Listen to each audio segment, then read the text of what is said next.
अगर मैं इस क्लोरोप्लास्ट को मैं यहाँ पर लाऊं, क्या क्लोरोप्लास्ट इस बीकर में, इस आर्टिफिशियल मीडिया में जिंदा रह सकता है? अस्सलाम वालेकुम डियर स्टूडेंट्स, उम्मीद है आप खैरियत से होंगे। आज मैं आप लोग के लिए वेरी इंपॉर्टेंट लेक्चर लेकर आया हूँ एंट्री पॉइंट के हवाले से। बहुत ही इसका बहुत ज़्यादा अहमियत है। ठीक है, हम इस टॉपिक को जो है इसके तमाम जो पॉइंट्स इसके हवाले से जो भी इंफॉर्मेशन होगा मेरे पास, मैं आप लोगों को डायग्राम के ज़रिए भी, पॉइंट्स थ्योरी के ज़रिए भी जो है मैं आप लोगों को एक एक पॉइंट समझाऊंगा। आपने वीडियो को आखिर तक देखना है। देखिए, मैं आपको हर चीज़ लॉजिकली समझाऊंगा, हर चीज़ का मैं आपको जो है एक इवोल्यूशन दूंगा कि किस तरह आया है ये चीज़। तो चलो शुरू करते हैं। सबसे पहले मैं आपको प्लास्टिड्स के बारे में बता दूँ कि प्लास्टिड एक ऐसा ऑर्गेनेली है प्लांट सेल के अंदर जो डबल मेम्ब्रेन बॉन्डेड ऑर्गेनेली है। जैसे माइटोकॉन्ड्रिया था एनिमल्स में, इसी तरह प्लांट्स में भी एक ऑर्गेनेली है जिसका नाम प्लास्टिड्स है। अब प्लास्टिड्स में फिर 3 किस्म के जो है ऑर्गेनेलीज में आते हैं। ठीक है, तो प्लास्टिड्स के हवाले से हम ये पढ़ते हैं कि double membrane bonded organelle found in plant cells. Plant cells में प्लास्टिड्स एक ऐसा डबल मेम्ब्रेन बॉन्डेड ऑर्गेनेली है। ठीक है, हम इसके हवाले से ये से पढ़ेंगे कि ये कहाँ से आया है। देखिए, प्लास्टिड के हवाले से आपको पता होना चाहिए कि इसकी एवोल्यूशन आप इसको कह सकते हैं। ठीक है, ये कहाँ से आया है, मैं यहाँ पर लिख रहा हूँ कि प्लास्टिड्स कहाँ से आए हैं। प्लास्टिड्स जो डबल मेम्ब्रेन बॉन्डेड ऑर्गेनेली है, इसकी एवोल्यूशन कहाँ से है, एवोल्यूशन इसकी कहाँ से है? ये प्रोप्लास्टिड्स आए हैं। कहाँ से? प्रोप्लास्टिड्स से आए हैं। अब ये प्रोप्लास्टिड किधर है ये आपको पता होना चाहिए। प्लांट सेल के अंदर जब डिवीजन वाले जो सेल्स है उसको हम मेरिस्टेमेटिक सेल्स कहते हैं। तो उन सेल से ये आने वाले प्रोप्लास्टिड्स है। इन प्रोप्लास्टिड्स से हमारे पास क्या बनता है? फिर मैं यहाँ पर लिख रहा हूँ, प्लास्टिड्स फिर बन जाते हैं। ठीक है, फिर ये प्लास्टिड्स हमारे पास जो है वो 3 चीजों में डिवाइड हो जाते हैं। एक हमारे पास बन जाता है क्लोरोप्लास्ट, एक हमारे पास बन जाता है क्रोमोप्लास्ट, और एक हमारे पास बन जाता है, क्या बन जाता है हमारे पास? एक हमारे पास बन जाता है ल्यूकोप्लास्ट। ठीक है, अब इसे 3 किस्म के स्ट्रक्चर निकलेंगे आगे, हर एक का अलग अलग फंक्शन होगा। मैं आप लोग को आगे बताऊंगा, अपने आगे चलना है हमारे साथ। इसका मैं आपको बता दूं प्लास्टिड्स के हवाले से कि इसकी इनहेरिशन यानी इसकी जो हेरिडिटी है ना, वो या मेल से हो सकता है या फीमेल से हो सकता है। अब अगर मैं एंजियोस्पर्म की बात करूं तो ये फीमेल से आएगा।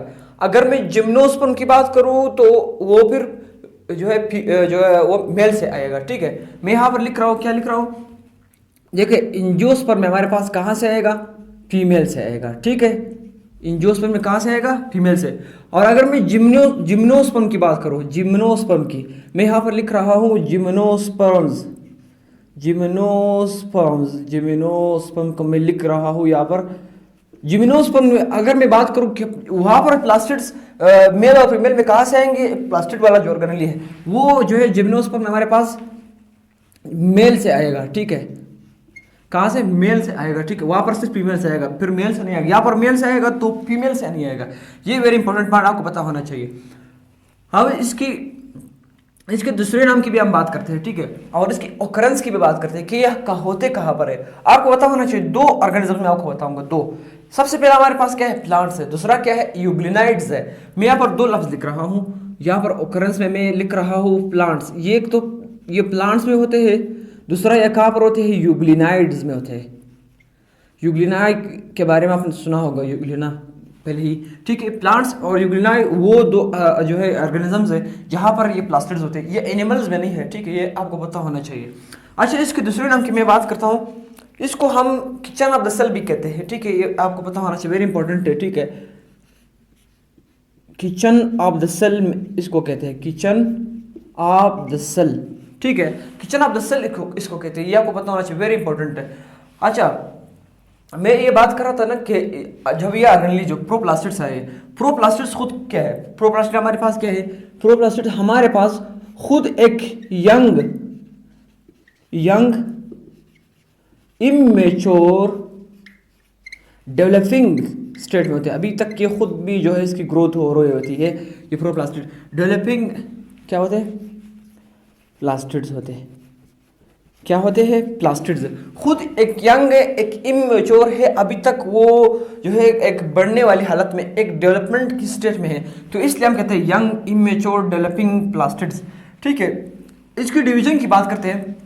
आपको पता होना चाहिए जब ये एक ऑर्गेनेली बनेगी, जब हमारे पास एक प्लास्टिड होता है ना, एक प्लांट्स के मेरिस्टेमेटिक टिश्यूज में, मैं यहाँ पर आपको दिखा रहा हूँ ना, अब हमारे पास एक मेरिस्टेमेटिक, ये हमारे पास एक प्लास्टिड है, ठीक है, अब एक प्लास्टिड है, ठीक है। अब जब ये आगे जाएगा, इसकी डिवीजन कैसी होगी, इसकी डिवीजन जो है बाइनरी फिजन के जरिए होगी। ये ऐसा कट करके ये जो है अलग ऑर्गेनेली बनाएगा, सिंपल ही ऐसा जो है इसका डिवीजन है, ये दो सेल बनाएगा। किसके जरिए, इसकी डिवीजन हमारे पास किसके जरिए है, वो हमारे पास है division is by binary fission, binary fission, binary fission के जरिए हमारे पास क्या है, इसकी डिवीजन होगी। अब इसकी जो है डिस्कवरी की बात करते हैं। देखिए, प्लास्टिड्स की डिस्कवरी एक साइंटिस्ट, मुख्तलिफ साइंटिस्ट ने बाद इस पर काम किया है, लेकिन इसकी डिस्कवरी जो पहला साइंटिस्ट था उसका नाम है स्किम्पर। क्या नाम है इसका, स्किम्पर, स्किम्पर या स्किम्पर आप इसको कह सकते हैं, ठीक है। स्किम्पर वो साइंटिस्ट था जिसने प्लास्टिड की डिस्कवरी की थी, ये आपको पता होना चाहिए। और ये जो प्लास्टिड्स खुद है ना, ये दो मेन काम करता है। सबसे पहले एक storage of important pigments, compounds, जो सेल के जो मुख्तलिफ प्रोसेस आगे हम पढ़ेंगे, वो तमाम प्रोसेस जो सेल के अंदर होते हैं उसकी जो है नीड्स को पूरा करने के लिए इसके अंदर जो है स्टोरेज वाला काम करता है। इसके अंदर पिगमेंट्स है, इंपॉर्टेंट पिगमेंट्स है। मैं यहाँ पर क्या करता हूँ, मैं यहाँ पर कहता हूँ कि इसके अंदर हमारे पास कितने किस्म के पिगमेंट्स हैं। हमारे पास येलो, ऑरेंज, और हमारे पास इसके अंदर क्या है, ग्रीन पिगमेंट्स, ग्रीन पिगमेंट्स हमारे पास मौजूद है, वेरी इंपॉर्टेंट, ठीक है। ये येलो, ऑरेंज और ग्रीन पिगमेंट्स का स्टोरेज करता है, जो किसके लिए जरूरी है, जो इंपॉर्टेंट फॉर द सेल।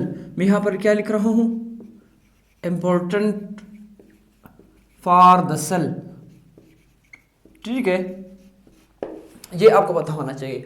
अब आगे इसके वजह से हमने ये तो सारी चीज़ें हमने प्लास्टिड को समझा, ठीक है, यहाँ तक तो आपको बात समझ आ गई, बिल्कुल आपको 100% 100+ आपको समझ आ गई होगी। अच्छा, तो हम अब इनके 3 टाइप्स को पढ़ेंगे। सबसे पहले हमारे पास है क्रोमोप्लास्ट, फिर हमारे पास है क्लोरोप्लास्ट, फिर हमारे पास क्या है, ल्यूकोप्लास्ट।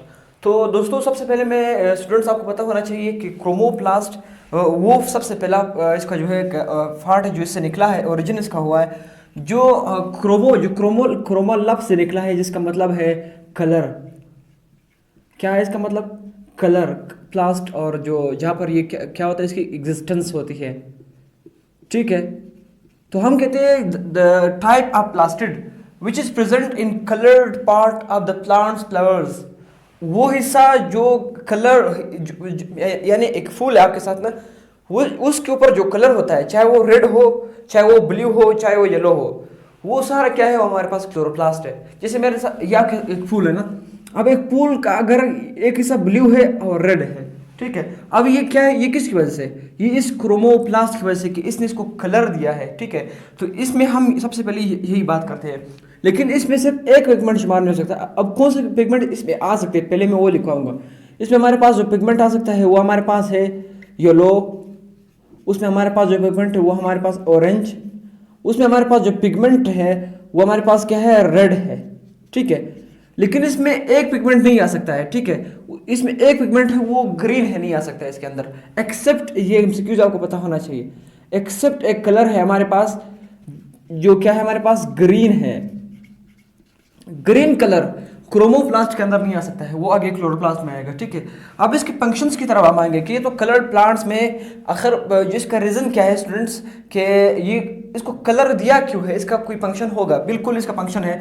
सबसे पहले आपको पता होना चाहिए कि ये जो कलर पार्ट है, जब ये कलर पार्ट एक फ्लावर के ऊपर होते हैं तो ये अट्रैक्शन फॉर पॉलिनेशन इसका सबसे बड़ा किरदार है।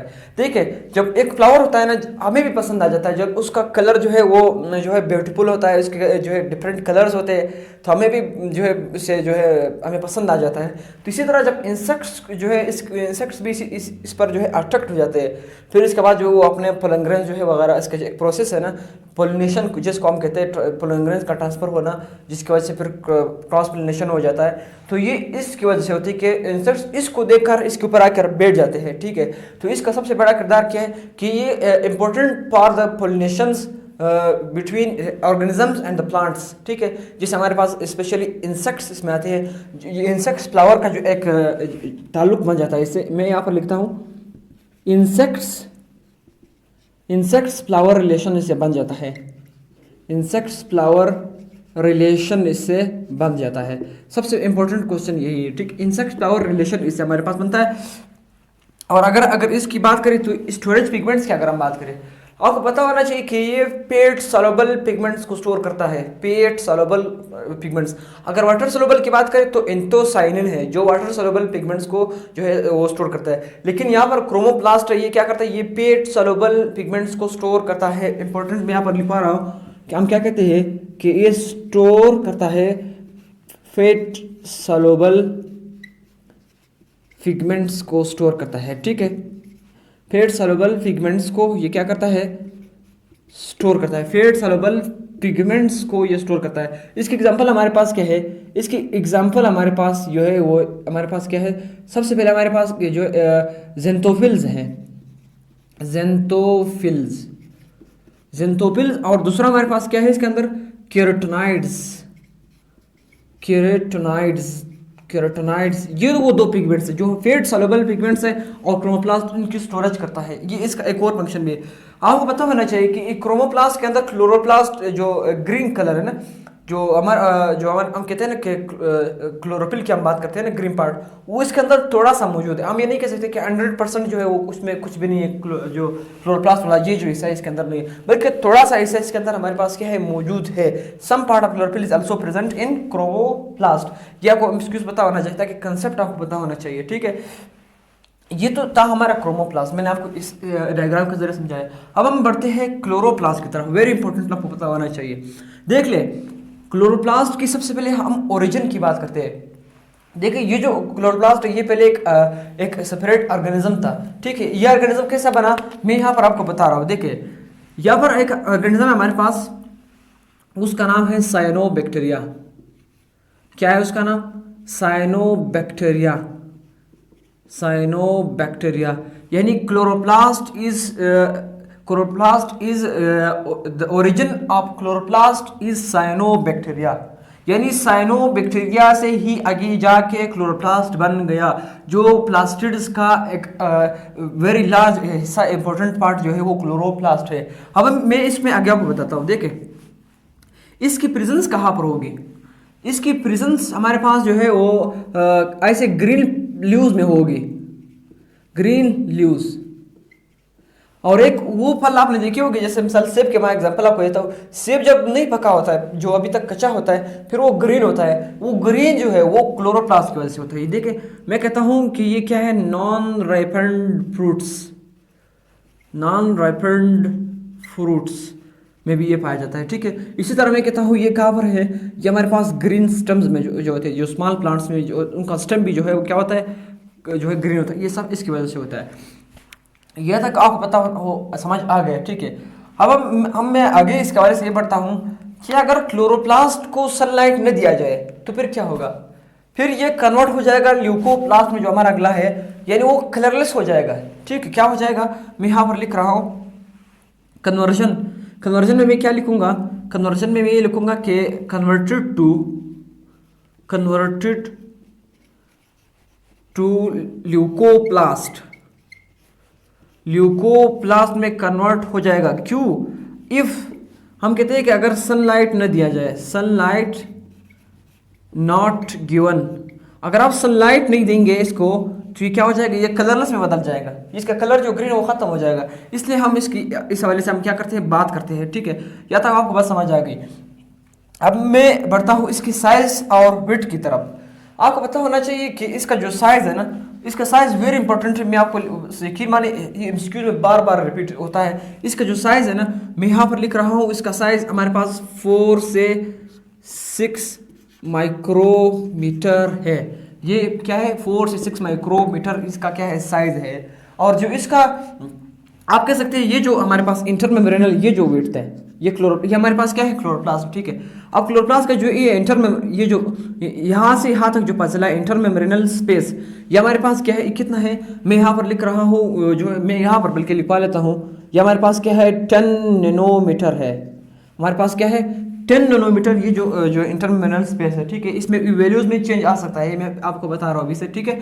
अच्छा, इसके बारे से एक और बात करते हैं, जैसे मैंने आपको बताया कि साइनोबैक्टीरिया से आया है। अब बात समझने की इसमें ये है, आप देख ले, जब एक साइनोबैक्टीरिया एक बैक्टीरिया का फैमिली है, ठीक है, ये हमारे पास क्या है, एक साइनोबैक्टीरिया है, ये इसका न्यूक्लियाइड है। अब साइनोबैक्टीरिया से जब ये क्लोरोप्लास्ट इसकी इवोल्यूशन हो, जब हुई क्लोरोप्लास्ट की, अगर आप जो है हमारे पास मैंने कहा था कि ल्यूकोप्लास्ट जो कलरलेस है ना, अगर आप ल्यूकोप्लास्ट को जो है सनलाइट दे रहे तो वो क्लोरोप्लास्ट में बदल जाएगा, ठीक है। Leucoplast can be converted into chloroplast, अगर हम इसको सनलाइट दे दें। यहाँ तक आपको बात समझ आ गई होगी, ठीक है।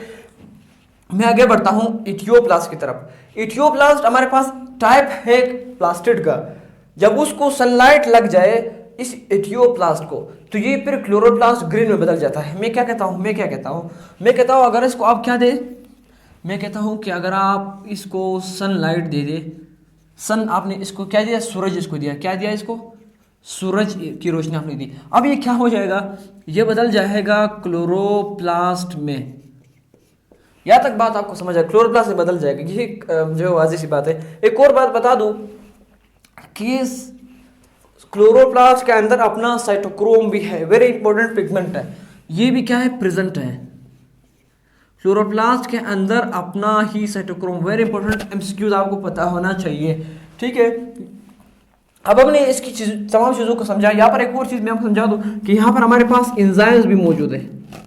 क्या मौजूद है, यहाँ पर हमारे पास एंजाइम्स भी मौजूद है, ठीक है। यहाँ पर क्या मौजूद है, हमारे पास एंजाइम्स भी मौजूद है, जो यहाँ पर मुख्तलिफ रिएक्शन में हिस्सा लेंगे। अब मैं आगे बढ़ता हूँ कि यहाँ पर दो किस्म के रिएक्शन होंगे, याद रखना। एक हमारे पास है लाइट रिएक्शन, एक हमारे पास है डार्क रिएक्शन। मैं यहाँ पर आपको लिखवा रहा हूँ, मैं क्या कह रहा हूँ, मैं कहता हूँ कि यहाँ पर क्या है, लाइट रिएक्शन एक होगा, लाइट रिएक्शन हमारे पास एक है, ठीक है। एक हमारे पास क्या है, डार्क रिएक्शन है, डार्क रिएक्शन है। अब इन दोनों में डिफरेंस क्या होगा, देखें, लाइट रिएक्शन कहाँ पर होगा, इस थैलेकॉइड्स के अंदर होगा। ये जो थैलेकॉइड आपको नजर आ रहे हैं, यहाँ पर क्या होगा, लाइट रिएक्शन होगा। लाइट रिएक्शन किस टाइम पे होगा, लाइट रिएक्शन डे टाइम पे होगा, ठीक है। इस थैलेकॉइड के अंदर हमारे पास क्या होता है, इस थैलेकॉइड का मेम्ब्रेन में आपको समझा देता हूँ। ये मेरे पास एक थैलेकॉइड है, ठीक है। यहाँ पर हमारे पास मौजूद है क्लोरोफिल, इस क्लोरोप्लास्ट के अंदर हमारे पास मौजूद है क्लोरोफिल। ये देखिए, ये इसका टेल है, ये इसका हेड है। इसका जो टेल है वो क्लोरोप्लास्ट की मेम्ब्रेन के अंदर ऐसा दसा हुआ है। ये मैं आपको स्ट्रक्चर दिखा दूं, ये इसके अंदर ऐसे गया है, ठीक है। ये ऐसा स्ट्रक्चर है, ये जो उबली हुई अंदर इसके अंदर क्या है, दसा हुआ है, इसके साथ अपने आप को क्या है, पकड़ा है। ये इसका हेड है, इस हेड पर हमारे पास आएगा सनलाइट, ये हमारे पास क्या है, सन है, ठीक है। ये सन जो है इसको रोशनी देगा, फिर आगे क्या होगा, थैलेकॉइड में लाइट रिएक्शन, जिसको हम कहते हैं कि वहाँ पर क्या बनता है, हमारे पास एटीपी बनता है, एनएडीपीएच बनता है, हमारे पास जो है CO2 बनता है, वाटर बनता है। ये वो वाला प्रोसेस है, यहाँ पर थैलेकॉइड में होगा, ठीक है। यहाँ पर मैंने समझा दिया कि क्या होता है, यहाँ पर लाइट रिएक्शन कहाँ पर होता है, थैलेकॉइड्स में होता है, थैलेकॉइड्स में होता है, क्योंकि थैलेकॉइड्स के अंदर हमारे पास क्या मौजूद है, क्लोरोफिल मौजूद है। आपने इसको लिखना है, मेरे पास जगह बहुत कम है, ठीक है। एक आता है डार्क रिएक्शन। अब याद रखना, ये जो डार्क रिएक्शन है, मैंने आपको बताया था कि यहाँ पर एक फ्लूइड है, उसका नाम है स्ट्रोमा। स्ट्रोमा के अंदर डार्क रिएक्शन होता है। यहाँ पर मैं इसको हम अगले चैप्टर में एक्सप्लेन से पढ़ेंगे, मैं आपको सिर्फ यहाँ पर टच दे रहा हूँ। डार्क रिएक्शन कहाँ पर है, हमारे पास स्ट्रोमा के अंदर है, जो फ्लूइड मौजूद है, ठीक है। ये स्ट्रोमा के अंदर होता है। अब डार्क रिएक्शन जो है दिन को भी होगा, रात को भी होगा। वो जो है वो उस एटीपी को ग्लूकोज में बदल देगा। क्या मेरा मतलब क्या है, मेरा बात मतलब ये है कि हमारे पास एटीपी जब बनती है, या हमारे पास क्या है, एटीपी बनी लाइट रिएक्शन में, अब यही एटीपी आगे जाके हमारे पास क्या बनाएगा, ग्लूकोज बनाएगा, ठीक है, कार्बन फिक्सेशन, ठीक है। ये हमारे पास क्या है, ये हमारे पास डार्क रिएक्शन है, ठीक है। ये हमारे पास क्या है, डार्क रिएक्शन। इसी एटीपी से ग्लूकोज बनाना दिन को भी रात को भी बहुत टाइम पे होता है। देखिए मैं यहाँ पर लिखवा रहा हूँ, कब होता है, बोथ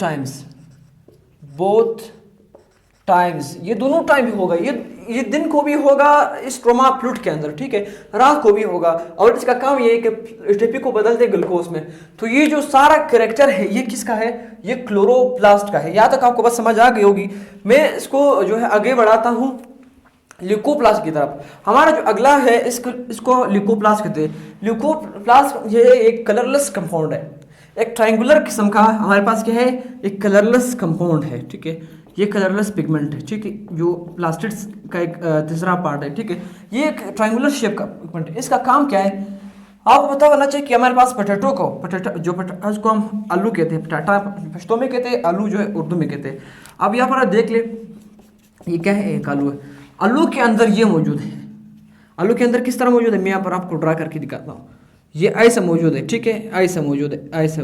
ये ट्रायंगुलर शेप जो कंपाउंड, ये जो ल्यूकोप्लास्ट है, ये पोटैटो के अंदर मौजूद है। पोटैटो के अंदर क्या है हमारे पास, स्टार्च है, इसलिए ये क्या है यहाँ पर मौजूद है। और पोटैटो हमारे पास क्या है, कलरलेस कंपाउंड में आता है, ठीक है, कलरलेस।